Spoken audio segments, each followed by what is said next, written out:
चलने लगी है हवाएं। चलो बच्चों, आ जाइए, सबके आ जाइए, अपने अपने कॉपी किताब लेके आ जाइए। आज हम लोग पढ़ेंगे इतिहास। इतिहास क्लास 9th का जो सामाजिक विज्ञान में इतिहास है उसी के आज हम लोग पढ़ेंगे। किताब का नाम है भारत और समकालीन विश्व भाग 1। आज हम लोग इतिहास का पहला चैप्टर पढ़ेंगे। ठीक है, आज हम लोग इतिहास का पहला चैप्टर पढ़ेंगे। उससे पहले हम लोग जानते हैं इतिहास के बारे में कि इतिहास क्या है।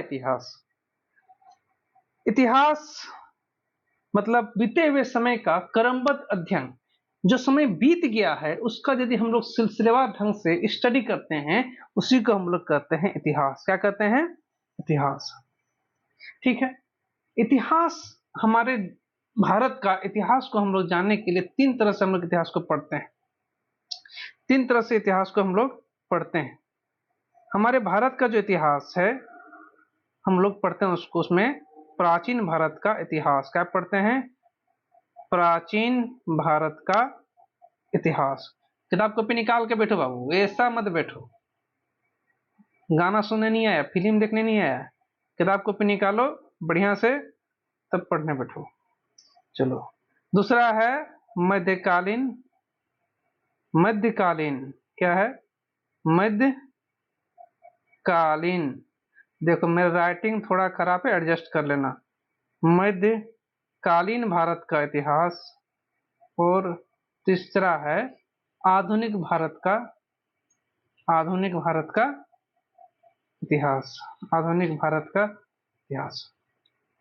प्राचीन भारत में हम लोग पढ़ते हैं एकदम बहुत पुराना आदि मानव के काल का पढ़ते हैं हम लोग।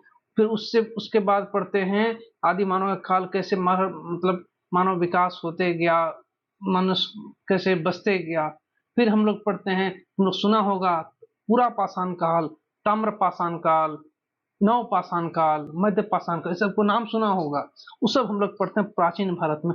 हड़प्पा सभ्यता का नाम सुना है, उसमें हम लोग प्राचीन भारत में पढ़ते हैं। फिर आता है मध्यकालीन का इतिहास। मध्यकालीन का इतिहास तुम लोग सुना होगा, पढ़ा होगा क्लास 7th में, जब मुगल काल का शासन था, सल्तनत काल का शासन था, सब मध्यकालीन शासन में हम लोग, मध्यकालीन भारत में हम लोग पढ़ते हैं। फिर आता जब अंग्रेज लोग भारत आया था, अंग्रेज हम लोग पे शासन किया था।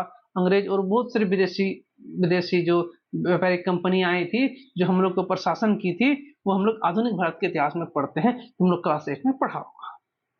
लेकिन आज हम लोग जो चर्चा करने वाले हैं ये एक चौथा है। ये क्या है? चौथा, जिसको हम लोग कहते हैं विश्व का इतिहास। इंग्लिश में कहते हैं वर्ल्ड हिस्ट्री। क्या कहते हैं? World history. World history. अक्षर थोड़ा खराब है, मैनेज कर लेना। वर्ल्ड हिस्ट्री यानी विश्व का इतिहास के बारे में आज हम लोग पढ़ेंगे।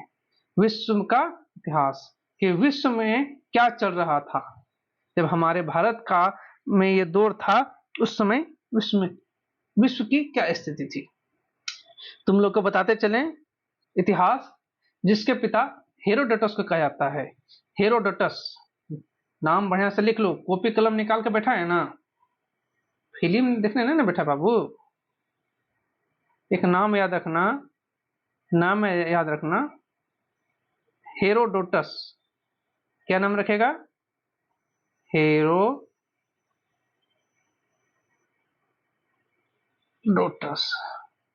हेरोडोटस इतिहास के पिता। इतिहास का पिता कहा जाता है हेरोडोटस को। जिस तरह तुम लोग को विज्ञान में बताए थे, विज्ञान के पिता हैं गैलीलियो गैलीली, भौतिकी के न्यूटन बताए थे, उसी प्रकार इतिहास के जो पिता हैं हेरोडोटस को कहा जाता है। हेरोडोटस। हेरोडोटस। आगे बढ़े, जो बच्चा नहीं लिखा पॉज करके लिख लेना, ठीक है। हम लोग चर्चा करते हैं क्लास 9th का चैप्टर पे। चैप्टर का नाम है भौगोलिक खोजें। हाँ, खास बात यह है कि ये चैप्टर एनसीईआरटी में नहीं है, ये चैप्टर हम लोग का भारतीय भवन में दिया हुआ था। ये इंपॉर्टेंट है, इसलिए इसका चर्चा करते हैं। इस एक भूमिका के तौर पर इतिहास क्लास 9 का जो इतिहास है उसकी भूमिका के तौर पर इसको हम लोग देखेंगे। ठीक है, इसमें क्या है हम लोग जानते हैं। आज इस हम लोग जो पढ़ेंगे उसमें से आज हम लोग इस सब चीज का चर्चा करेंगे। देख लो आज किस किस टॉपिक का चर्चा करना है, देख लो बढ़िया से किस किस टॉपिक का चर्चा करना है। हाँ, क्या टॉपिक का चर्चा करना है? नए मार्गों की खोज, नए दुनिया का पता लगा, पूर्व के साथ व्यापार, पूर्वी एक पवित्र रोमन साम्राज्य सार्लमा, इसके बारे में जानेंगे। एक सामंतवाद के बारे में जानेंगे, क्या होता है सामंतवाद, और एक रोमन कैथोलिक चर्च, इसके बारे में आज हम लोग चर्चा करेंगे। इतना चीज है आज हम लोग का चर्चा करने के लिए। ठीक है, कुर्सी के पेटी बांध लो, उड़ान हम लोग भरने ही वाले हैं। ठीक है मेरे प्यारे प्यारे रसगुल्लो। भौगोलिक खोजें, चैप्टर का नाम क्या है? भौगोलिक खोजें। और हम लोग स्टार्ट करने जा रहे हैं। ठीक है, रेडी, 1 2 3, चलो स्टार्ट करते हैं। क्या लिखा है? 15वीं शताब्दी में, 15वीं 16 शताब्दियों में, 15वीं 16वीं शताब्दियों में यूरोप में नए नए देशों और व्यापारिक मार्गों की खोज की होड़ सी लग गई है।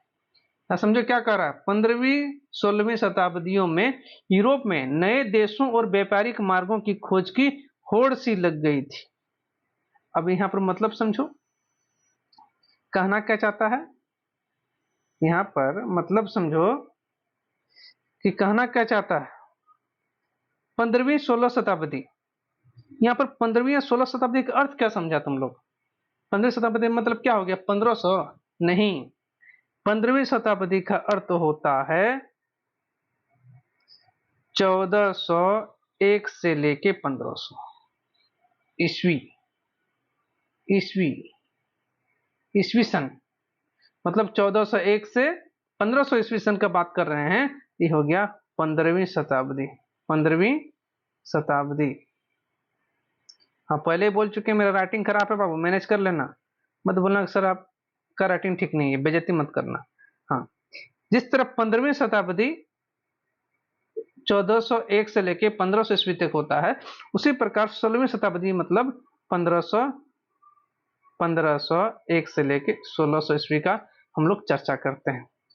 ठीक है, समझ में आ गया? कोई दिक्कत नहीं?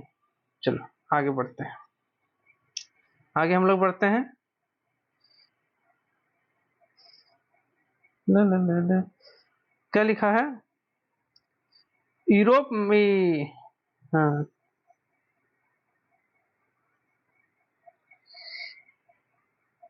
यूरोप में नए देशों और व्यापारिक मार्गों की खोज की होड़ से लग गई थी। यूरोप, तुम लोग जानता होगा कि अभी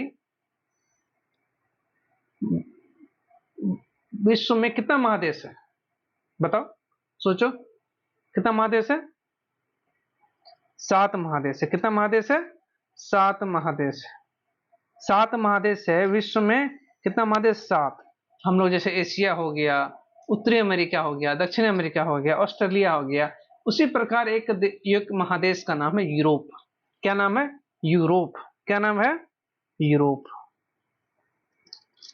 इंग्लिश में इसको कहते हैं, इंग्लिश में क्या कहते हैं इसको? यूरोप। यूरोप एक महादेश है। महादेश को महाद्वीप भी कहते हैं, इंग्लिश में इसको कहते हैं कॉन्टिनेंट। क्या कहते हैं? कॉन्टिनेंट। अब यूरोप में जो नया नया यूरोप का जो देश था सब था, तुम लोग नाम सुना होगा यूरोप का देश का, जैसे हो गया ब्रिटेन का नाम सुना होगा तुम लोग, फ्रांस का नाम सुना होगा, पुर्तगाल का नाम सुना होगा, तुम्हारा स्पेन का नाम सुना होगा। ये सब जो देश है, ये सब, नॉर्वे हो गया, स्वीडन हो गया, डेनमार्क हो गया, ये सब यूरोप का देश कहलाता है। तो यूरोप के देश सब जो था, वहां के लोगों में नया नया देश का खोज करना और एक व्यापारिक मार्ग का खोज करने के लिए होड़ सा लग जाता है कि हम खोज करेंगे, हम खोज करेंगे। होड़ समझता है ना, कि चलो हम ये करेंगे, हम करेंगे, मतलब कि एक ही मतलब एक ही काम को जब कई लोग करना चाहे उसे कहते हैं होड़ लग गया। समझ में आ गया? तो नए देशों और व्यापारिक मार्गों की खोज की होड़ से लग गई है। चलो आगे बढ़ेंगे, इससे पहले एक क्वेश्चन तुम लोग बताओ, भारत का खोज किसने किया? भारत का खोज किसने किया? बताओ बताओ, देखते हैं कितना कुछ जानता है तुम लोग। पढ़ने में तो बहुत तेज है, सुनने में आया है। बताओ, भारत का खोज किसने किया? अच्छा, वास्को डी गामा। फंस गया नन्नू। क्या भारत खो गया था, पानी के अंदर डूब गया था? भारत का खोज वास्को डी गामा करेगा? अरे नहीं रे बुड़बक, वास्को डी गामा भारत का खोज नहीं किया था। वास्को डी गामा भारत पहुंचने के लिए समुद्री मार्ग का खोज किया था। समुद्री मार्ग का खोज किया था। जैसे हम लोग जाते हैं कहीं पे, यहां से मान के चलो कोई जगह है तुम्हारे घर से जिसका रोड से दूरी है 6 किलोमीटर, लेकिन हम लोग शॉर्टकट कभी लेते हैं, तो शॉर्टकट रास्ता हो, मेन रोड हो के नहीं, सिंपल पीछे के रास्ता हो के 2 किलोमीटर में पहुंच जाते हैं, है कि नहीं? होता है कि नहीं? तो वो शॉर्टकट रास्ता यानी समुद्री रास्ता का खोज करने के लिए आया था। कौन? Vasco D gamma. कब खोज किया था, याद करो, याद करो। पिछले क्लास में पढ़ा था, पिछले क्लास में, एक क्लास 8 में 1400, बोलो बोलो बोलो, 1498। 1498 ईस्वी में वास्को डी गामा भारत पहुंचने के लिए यूरोप से भारत पहुंचने के लिए समुद्री रास्ते का खोज किया था। उसी की बात कर रहा है। अरे वास्को डी गामा वो भी तो यूरोप से था। नहीं समझा? आगे बढ़ो। कह रहा है कि नए देशों और व्यापारिक मार्गों की खोज की होड़ सी लग गई थी। उसी टाइम यूरोप का जो देश लग थोड़ा ज्यादा विकसित था, बाकी मतलब दूसरे महादेश के लोगों की अपेक्षा ज्यादा यूरोप के लोग तो उस समय आधुनिक काल में थोड़ा ज्यादा विकसित थे। वो लोग कई उस टाइम देश का खोज किया। तुम लोग जैसे सुना होगा, जो इस कोलंबस था, अमेरिका का खोज किया था। पुर्तगाल जैसे वो कहाँ का था? स्पेन का था। स्पेन भी तुम्हारा यूरोप में ही आता है। फिर वास्को डी गामा भारत का खोज किया था, वो भी कहाँ का था? पुर्तगाल का था। पुर्तगाल भी यूरोप में आता है। तो ये सब बात है। चलो आगे बढ़ते हैं। इसके लिए अनेक नाविक अभियान किए गए। नाविक अभियान मतलब नाव से जो अभियान चलाया जाता है उसको कहते हैं नाविक अभियान। इन अभियानों को अपने अपने देश के शासकों का समर्थन एवं संरक्षण भी प्राप्त था। समर्थन एवं संरक्षण भी प्राप्त था मतलब सपोर्ट था। उसका राजा कहते थे, जाओ तुम जहाज लेके जाओ, हम तुम्हारे साथ हैं, हम तुम्हारे साथ हैं, कुछ होगा तो हम देख लेंगे। संरक्षण प्राप्त था। इनके परिणाम स्वरूप इनके परिणाम जो है, इनके परिणाम उत्साहवर्धक सिद्ध हुए। इनके परिणाम उत्साहवर्धक, जो हमको मन के चलो हम कुछ काम करने जा रहे हैं, अच्छा फल मिले, मन करता और करें। जैसे तुम लोग मैथ बनाता है, क्वेश्चन बन गया, मन कर दो चार और क्वेश्चन बना ले, मन करता होगा तुमको, उत्साह लगता है। उसी प्रकार जब नाविक लोग जब खोज करने के लिए अलग अलग देशों को खोज करने के लिए गया, कुछ कुछ मिला तो मन और मनोबल ऊंचा हुआ और खोजेंगे, उत्साह बढ़ गया। इन यात्राओं के परिणाम स्वरूप न सिर्फ नई दुनिया का पता लगा, बल्कि पूर्वी व्यापार के नए और बेहतर मार्ग ढूंढे गए।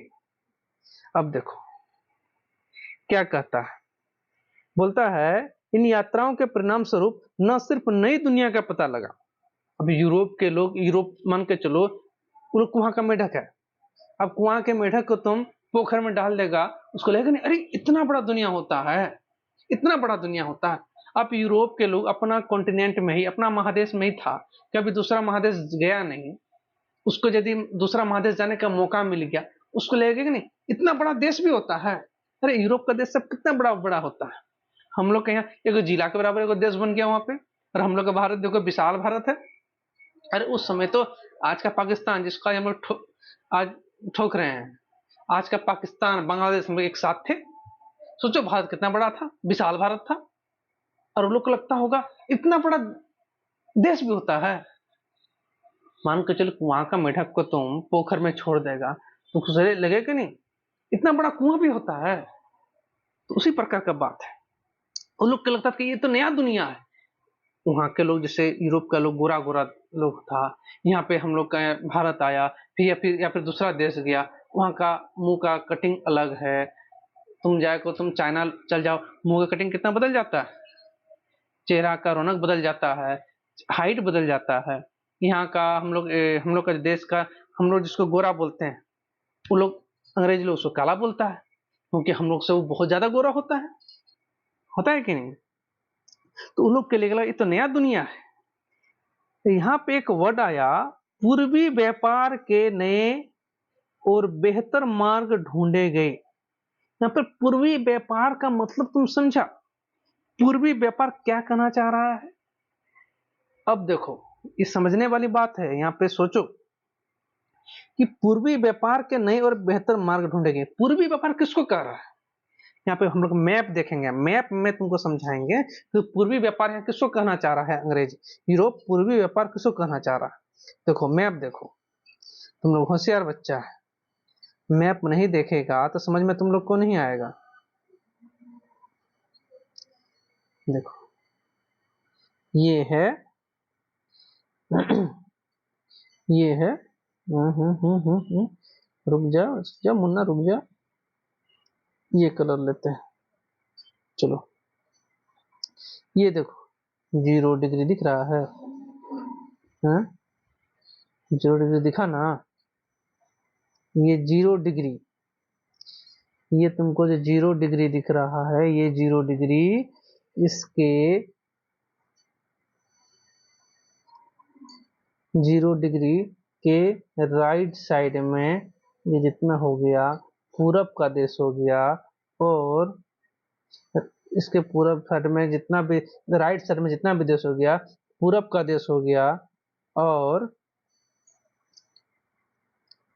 इसके पश्चिम साइड में जो भी देश हो गया ये पश्चिम का देश हो गया, पश्चिमी देश। तुम लोग सुना भी होगा पश्चिमी सभ्यता, वेस्टर्न कल्चर अपना लिया है, वेस्टर्न पश्चिम कल्चर अपना लिया है, पश्चिमी कल्चर पश्चिमी सभ्यता। यहाँ से यहाँ जो है 0 डिग्री, ये 0 डिग्री जो रेखा देशांतर रेखा है, इस रेखा का नाम क्या है, देशांतर रेखा। भूगोल में पढ़ा होगा तुम लोग, याद करो। ये देशांतर रेखा के इस पार का हम लोग जब चर्चा करते हैं, ये हो गया तुम लोग का, ये हो गया हम लोग का, क्या हो गया, पूर्व का देश। पूर्व का देश में कौन कौन आता है देख लो, ये जो हमको दिख रहा है, देखो पूर्व का देश में, पूर्व का देश में कौन आ गया, अफ्रीका आ गया।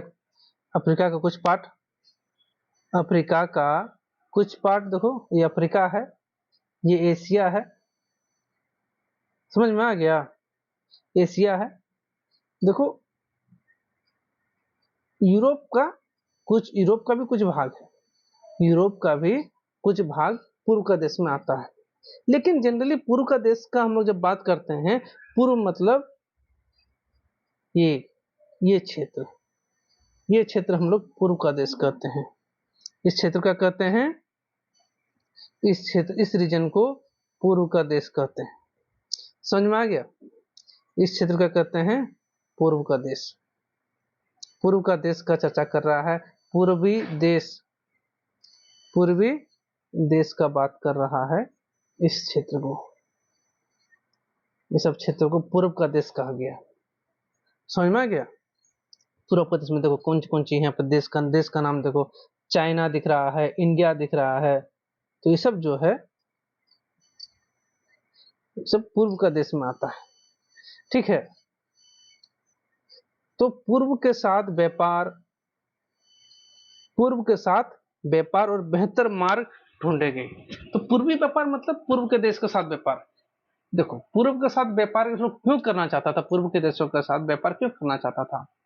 बात यह है कि वहां का जलवायु अलग, यहाँ का जलवायु अलग, उस क्षेत्र में जलवायु कैसा था, इस क्षेत्र का जलवायु कैसा है।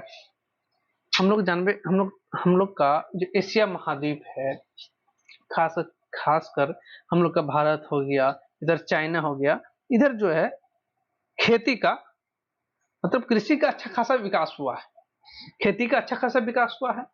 खेती का जैसे हम लोग के यहाँ का चावल, यहाँ का मसाला, यहाँ का चाय का यूरोप में बहुत डिमांड है, बहुत डिमांड है, क्योंकि वहां होता नहीं है खेती, यहाँ हम लोग का खेती होता है। समझ में आ गया? इसलिए पूरब के साथ व्यापार का मार्ग ढूंढे गए। फिर कहता है इनसे व्यापार वाणिज्य का विकास तो हुआ ही, साथ ही साथ विश्व की अवधारणा और विश्व की अवधारणा तथा उपनिवेशवाद तथा विश्व की अवधारणा तथा उपनिवेशवाद और साम्राज्यवाद का भी विकास हुआ। गौर करने वाला वर्ड है यहाँ पे, देखो। अब देखो उन लोग जिसको थोड़ा सा एक कुछ देश का छोटा मोटा देश सबको एक मतलब अपना समझता था कि यही दुनिया है, अब उस लोग समझ में आया नहीं, और भी कई देश है, और भी मतलब कि और भी बहुत सारा देश है जहां लोग निवास करते हैं, जहां रहते हैं। तो ये होता ना कि चलो ये वर्ल्ड हो गया, पूरा दुनिया टाइप का एक विकास को उसका एक अवधारणा क्रिएट हुआ कि नहीं, हाँ ये दुनिया है, बहुत सारा देश है, विविध विभिन्न विभिन्न प्रकार का देश है, विविधता है, अलग अलग है। तो एक विश्व की अवधारणा का विकास हुआ, साथ ही उपनिवेशवाद और साम्राज्यवाद का भी विकास हुआ। तुम लोगों के लिए एक नया वर्ड है, एक नया वर्ड क्या है?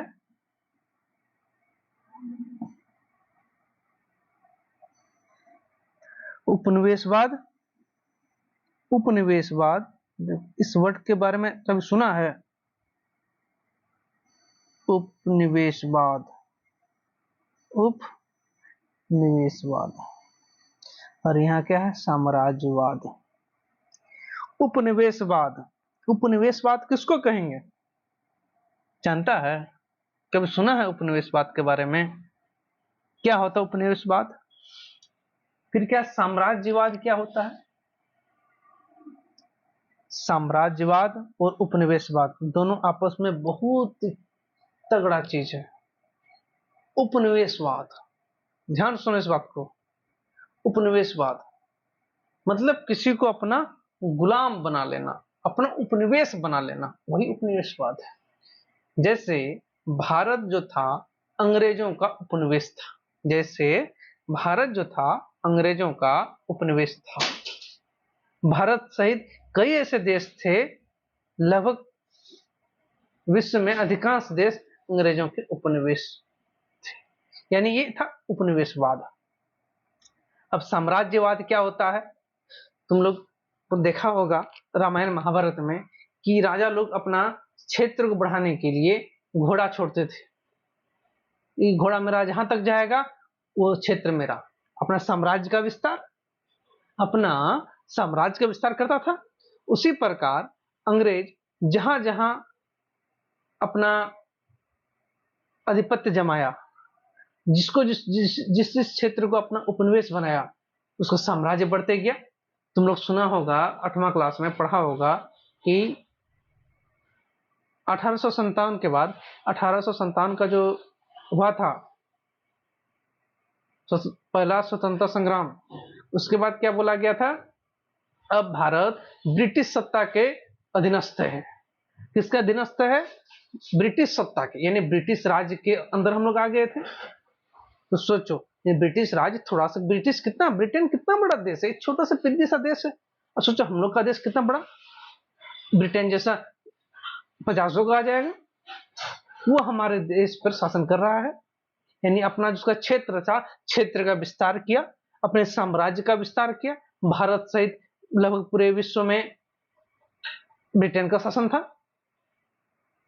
ऐसा कहा भी जाता है ब्रिटेन का जो शासन था, इतना जगह पे शासन था कि जहां कभी सूर्य अस्त होता ही नहीं था। मतलब इधर अस्त हो रहा है तो उधर सूर्य उदय हो रहा है, सूर्यास्त कहीं नहीं होता था। मतलब इतना शासन था, इतना देशों को गुलाम बना के रखा था। कौन? ब्रिटेन।